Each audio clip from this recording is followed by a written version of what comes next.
Bonjour et bienvenue chez Délice Cuisine. Je vous partage aujourd'hui une sauce facile et rapide des ailes de poulet que vous pouvez faire rapidement chez vous à la maison. Donc pour faire cette délicieuse sauce des ailes de poulet là, je vais d'abord commencer par saler et assaisonner les ailes de poulet.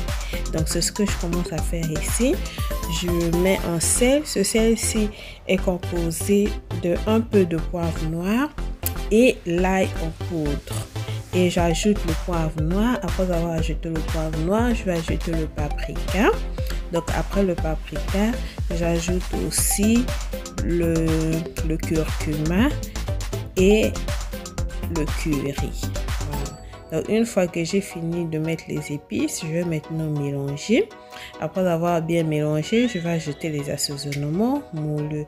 Donc pour les assaisonnements là, il s'agit du persil, du poivron, de l'ail, de l'oignon et d'un peu de gingembre. Voilà, donc ce sont ces assaisonnements là que j'ai écrasé, et je vais mariner les ailes de poulet avec ces assaisonnements là. Donc ici je rectifie l'assaisonnement avec un peu de sel et un peu de paprika, et je vais laisser ces ailes au repos pendant au moins 1 heure. 1 heure plus tard, je commence à faire cuire les ailes de poulet. Donc dans la casserole préchauffée, je mets les ailes de poulet et j'ajoute de l'eau. Voilà. Donc après avoir ajouté de l'eau, je vais laisser cuire les ailes de poulet jusqu'à ce qu'ils vont bien se ramollir. Donc ici, je constate que les ailes de poulet sont bien cuites. Les ailes de poulet sont devenues bonnes. Je vais maintenant apprêter les autres ingrédients. Donc ici, je vais apprêter les tomates. Voilà, parce que je vais mettre les tomates fraîches aussi dans la petite sauce des ailes que je vais faire. Après les tomates fraîches, j'apprête l'oignon. Après avoir apprêté l'oignon, je vais maintenant apprêter les poivrons. Voilà. Donc l'oignon et les poivrons, je vais les utiliser quand je vais faire la sauce tomate, parce que l'oignon et les poivrons diminuent l'acidité de la tomate. Donc une fois que j'ai fini d'apprêter ces assaisonnements là, je viens frire ici les ailes de poulet. Voilà, donc je vais les frire de façon à ce qu'ils soient bien dorés de tous les côtés. Voilà. Donc maintenant que les ailes de poulet sont bien dorées, je les enlève et je vais maintenant commencer à faire la sauce. Donc pour la sauce, dans l'huile restant de la friture des ailes de poulet,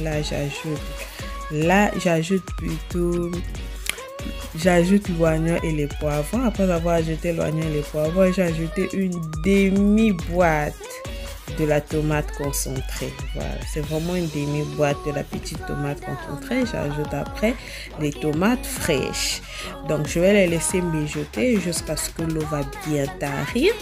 Quand l'eau va bien tarir, ici c'est le cas, l'eau a bien tari, je vais maintenant ajouter de l'eau. Voilà, donc en fait c'est l'eau de la tomate concentrée qui a bien tari. L'eau de la tomate concentrée des tomates fraîches a bien tari. Ici j'ajoute maintenant de l'eau qui va permettre à la tomate de bien cuire. Voilà, parce qu'il faut laisser le temps à la tomate de bien cuire. Et après j'ajoute le reste des assaisonnements moelleux et le sel. Voilà. Maintenant que j'ai salé, j'ai assaisonné, je laisse cuire. Donc ici, ma sauce tomate est maintenant cuite. Comme vous avez vu, la sauce a bien épaissi, donc elle est cuite. Je viens maintenant réchauffer le bouillon des ailes de poulet qui étaient restants. J'ai ajouté les feuilles de laurier à l'intérieur. Après avoir réchauffé, j'ajoute maintenant la sauce tomate que j'avais commencé à cuire. Donc à ce niveau-ci, ma sauce elle est déjà prête. J'ajoute maintenant à la fin les champignons. J'ai ajouté aussi les champignons en conserve. Voilà, donc je les ajoute à la fin parce que ces champignons-là sont déjà cuits. Je réajuste l'assaisonnement avec un peu de cumin et un peu de poivre noir. Voilà, et j'ajoute enfin les ailes de poulet. Donc à ce niveau-ci, ma petite sauce tomate aux ailes de poulet aux champignons est déjà prête. Voilà, je vous assure que c'est une sauce tomate qui est simple à cuisiner, mais très délicieuse. Donc je vous laisse visionner le rendu final. Si vous avez aimé la recette, n'oubliez surtout pas de liker, de commenter et de partager à vos proches. Voilà, surtout de vous abonner pour ne pas rater mes prochaines délicieuses recettes. Donc, je vous fais des gros bisous. À nous revoir pour une prochaine fois pour une nouvelle recette de cuisine. Bye bye. Gotta stay mindful, right? Nobody's calling me, so what's the rush? Who's waiting? Who's waiting? Ask for much.